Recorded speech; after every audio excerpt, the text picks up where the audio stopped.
এবার জন্য হারামটাকে গ্রহণ করে নাকি দূরে ছুঁড়ে মারে দেখবার চাই। যাও রে, আব্দুল্লাহর সামনে মদ মেশানো পানি আর শুকরের গোশত হাজির করো। যায় দেখে আব্দুল্লাহর জীবন প্রদীপ নিভু নিভু অবস্থা, যে কোনো সময় মারা যাবে। যায় বলে, আব্দুল্লাহ রে, একটু উঠে বসো। কি কারণে? তোমার জন্য বাদশা খাবার পাঠাইছে। কি খাবার আসছে? বলে, শোনো, তোমার জন্য বাদশার তরফ থেকে শুকরের গোশত আর মদ মেশানো পানি।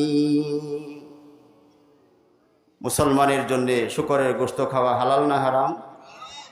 মদ মেশানো পানি খাওয়া হালাল না হারাম?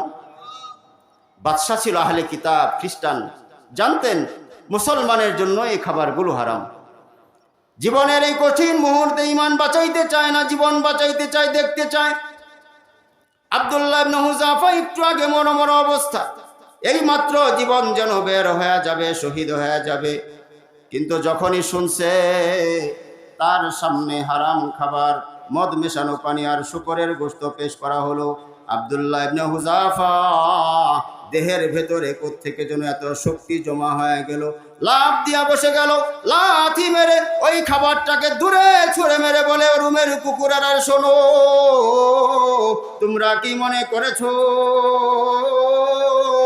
ইমানদার মৃত্যুর সময় ইমান বিলায় দিয়া খাবার গ্রহণ করবে? জানোনি ইমানদার নিজের জীবন দিয়ে দিতে পারে, ইমান দিতে পারে না। ইমানদার দীর্ঘদিন না খেতে পেয়ে পেয়ে শরীরটা তার দুর্বল হতে পারে, কিন্তু জানোনি ইমানদারের শরীর যত দুর্বল হয়, ইমানদারের ইমান তত ইমানের বলে বলিয়ান হয়। শরীর যত দুর্বল, ইমান তত দুর্বল। যত দুর্বল শরীর হয়, ইমান তত পাওয়ারফুল হয়। এই মরণপণ অবস্থায় আব্দুল্লাহ ইবনে হুযাফা লাথি মেরে খাবার ছড়ে মেরেছে। বাদশা বলে, এত তেজ, মরার সময়ও জীবন বাঁচাইতে চাও না, ইমান বাঁচাইতে চাও? আমি তোমার ইমান আরো একটু বাজায় দেখতে চাই। কেমনে বাজাবা? বলে, যাও আব্দুল্লাহর অন্য সাথীদের ভেতর থেকে দুইজনকে সাথে নিয়ে আসো, লাকড়ি আনো, চুলা খনন করো, বিশাল ডেকচির মধ্যে তেল ঢালো, আগুন জ্বালাও। টকবক করে আগুন যখন তেল ফুটতে লাগলো, উৎসুক জনতা আশপাশ থেকে সবাই হাজির হয়ে গেল। বাদশাহ বন্দীদের কঠিন থেকে কঠিন শাস্তি দেবার জন্য আগুন জ্বালিয়েছে, তেল ঢেলেছে, ডেকচি গরম হয়েছে। মানুষেরা তামাশা দেখবার জন্য হাজির হয়ে গেল। আব্দুল্লাহ ইবনে হুযাফার দুইজন বন্ধু জেলখানার থেকে ধরে এনে তাদেরকে ধাক্কা মেরে ওই ফুটন্ত তেলের মধ্যে ফেলে দেওয়া হলো। টকবকে তেলের ভেতরে পড়া মাত্র তারা ভাজা কিমা হয়ে গেল। আব্দুল্লাহ ইবনে হুযাফার জিজ্ঞেস করে, আব্দুল্লাহ, তুমি যদি এখন ঈমান না ছাড়ো, তোমারও তাদের মতো পরিণাম বরণ করতে হবে, শাহাদাতের জন্য প্রস্তুত হয়ে যাও। আব্দুল্লাহ বলে, জানোনি আমি আব্দুল্লাহ জীবন দিতে পারি, কিন্তু আমার সর্বের কাছে আমার ওয়াদা, আমি আমার মালিকের কথার উপরে অবশিষ্ট থাকব। মরণের ডর মুসলমান ডরায় না। চিন্তা করো না, তুমি আমার বন্ধুদের ধাক্কা দিয়ে ফালায় দিছো, মনে করছো আমি ইমান ছেড়ে দেব? আরে আমি আব্দুল্লাহ, আমারও যদি তুমি ইমানের মধ্যে ফেলে দাও, আগুনের মধ্যে ফেলে দাও, আমি আব্দুল্লাহ ইমান ছাড়ব। বাদশা বুঝে ফেললো, যাও তার এরেও ধরে নিয়ে যাও। যখন এত দুর্বল, একা হাঁটতে পারছেন না, দুই পাশ থেকে দুজন তাকে কাঁধে করে হেসরাতে হেসরাতে টেনে নিয়ে যাচ্ছেন। যখন আগুনের কাছাকাছি হয়ে গেছেন, বাদশা খেয়াল করে আব্দুল্লাহ মুসকি মুসকি হাসতেছে, আবার কিছুক্ষণ পর তার চোখ থেকে দর দর দর দর করে পানি পড়ছে। বাদশা বললে, এই দাঁড়াও, আগে তার প্রশ্ন করার বাকি আছে। কি প্রশ্ন করতে চাও? আব্দুল্লাহ, একটু আগে দেখলাম তুমি মুসকি মুসকি হাসতেছ, আমি তোমার জন্য মৃত্যুদণ্ডের ঘোষণা করলাম। মৃত্যুদণ্ড পেলে মানুষ কাঁদে, ভয় পায়, তুমি দেখলাম হাসতেছ, মনে করলাম তুমি বাহাদুর, এই জন্য হাসো। আবার পরক্ষণেই তুমি কাঁদতেছ, কান্নার কারণটা কি? আর একটু আগে হাসলেই বা কেন?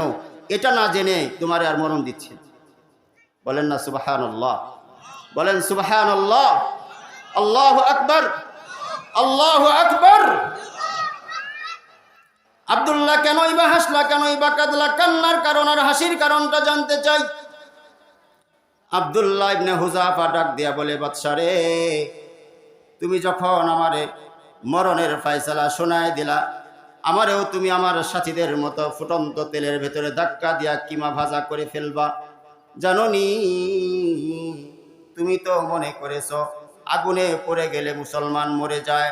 আরে জানোনি, আমার মালিক বলেন, ওয়ালা তাকুলু লিমান ইউকতালু ফি সাবিলিল্লাহি আমওয়াত। তুমি কি জানোনি আমার মালিক বলেছেন, যদি কোনো মানুষ আল্লাহর দিন, আল্লাহর জমিনে বিজয় করবার জন্য জীবনটারে আল্লাহর রাহে কুরবান করে দেয়, ওই দুনিয়ার মানুষেরা তোমরা তারে কিন্তু মৃত বলো না, সে মরে নাই, মরতে পারে না।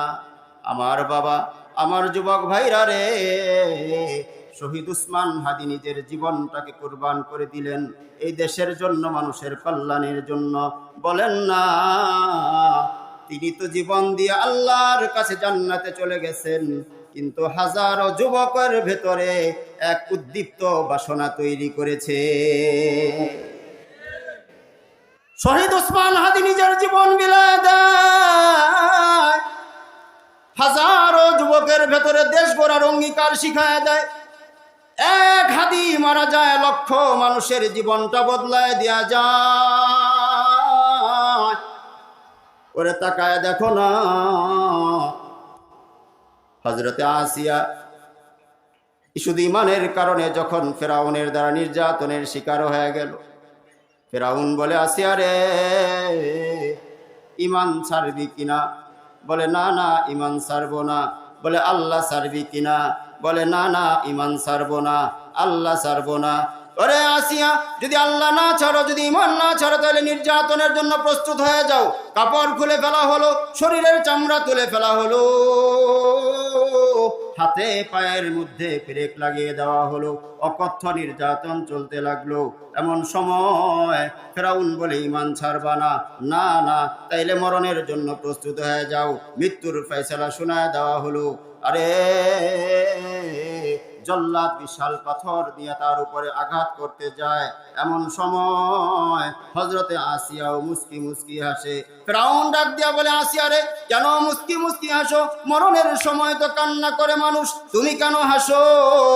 আল্লাহ রব্বুল আলামিনের কাছে আল্লাহ রব্বুল আলামিন ফেরাউনের এই ঘটনাটা উল্লেখ করে হযরতে আসিয়া কেন হাসে, কেন হাসে জানোনি?